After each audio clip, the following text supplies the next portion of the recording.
आंदोलन प्रदीर्घ होतं, तसंच चर्चा सुद्धा प्रदीर्घ झाली आणि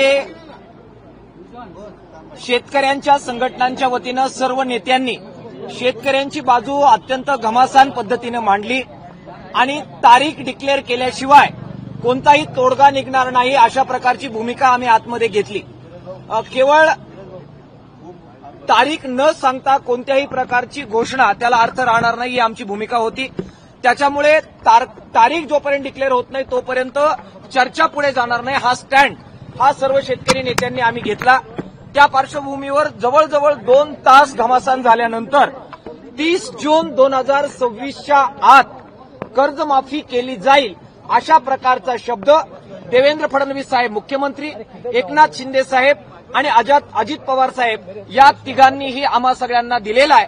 आम्ही अपेक्षा ठेवतो की या तीनही पदावर असलेल्या व्यक्ती ज्यांनी तो शब्द दिलेला आहे तो ते शब्द पाळतील अशा प्रकारची अपेक्षा आम्ही त्यांच्याकडून ठेवतो आहे।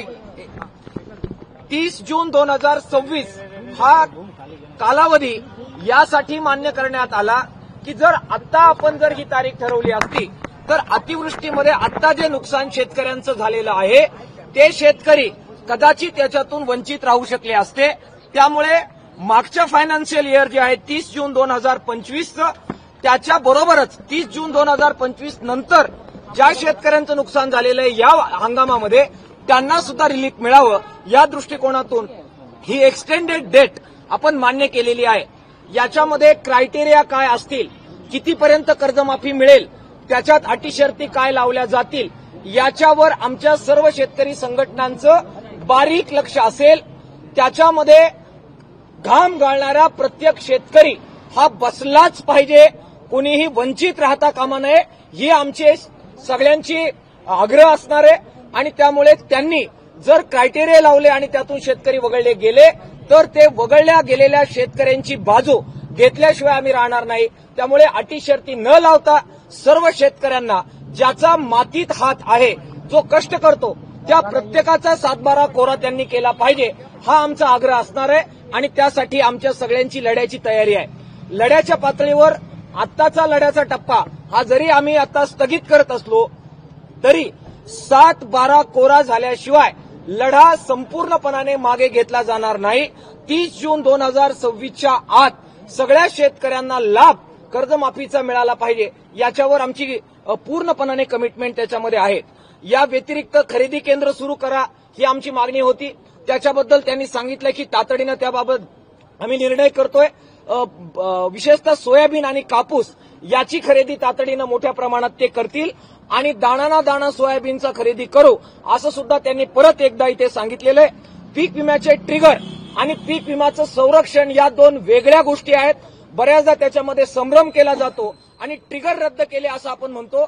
आमची कॉन्क्रीट मागणी त्याबद्दल आम्ही मांडली आहे आणि त्याबद्दलची सुद्धा निर्णय करण्याच्याबद्दल त्यांनी स्पष्टपणानं सांगितलेलं आहे। त्या व्यतिरिक्त पॉली हाऊसचं कर्ज आहे, शेड नेटचं कर्ज आहे, मायक्रो फायनान्सचं कर्ज आहे याच्याबद्दलचं सुद्धा आम्ही आग्रह लावून धरलेला आहे।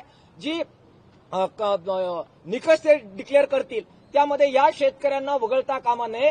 पॉली हाऊसचे शेतकरी, शेड नेटचे शेतकरी, मायक्रो फायनान्सचे शेतकरी, त्याचबरोबर सावकाराकडून कर्ज घेतलेले शेतकरी यांचं सुद्धा कर्ज माफ झालं पाहिजे याच्याबद्दलचा आमचा आग्रह या कर्जमाफीमध्ये 100% राहणार आहे। त्याबरोबरच इतर ज्या आमच्या 22 मागण्या होत्या त्याच्यामध्ये महामार्ग रद्द करण्याची मागणी आहे, त्याच्यामध्ये शेतकऱ्यांच्या जमिनी काढून घेण्याच्या बद्दलचे जे ते सगळे आहे त्याबद्दलचे सुद्धा सकारात्मकरित्या निर्णय होईल अशा प्रकारे चर्चा आज झालेली आहे। 100% आम्ही फार आनंदी आहोत वगैरे अशातला भाग नाही, पण तारीख आपल्याला मिळवणं हा या आंदोलनाचा मुख्य उद्देश होता। ती आपल्याला मिळालेली आहे। 30 जून 2026च्या आत कर्ज माफ होईल हे तिघांनी आम्हाला सांगितलेलं आहे। त्यामध्ये गद्दारी होता कामा नये, ती जर झाली तर लढ्याचं हत्यार आम्ही मॅन केलेलं नाही हे सुद्धा सांगायला आम्ही बिलकुल विसरलेलो नाही।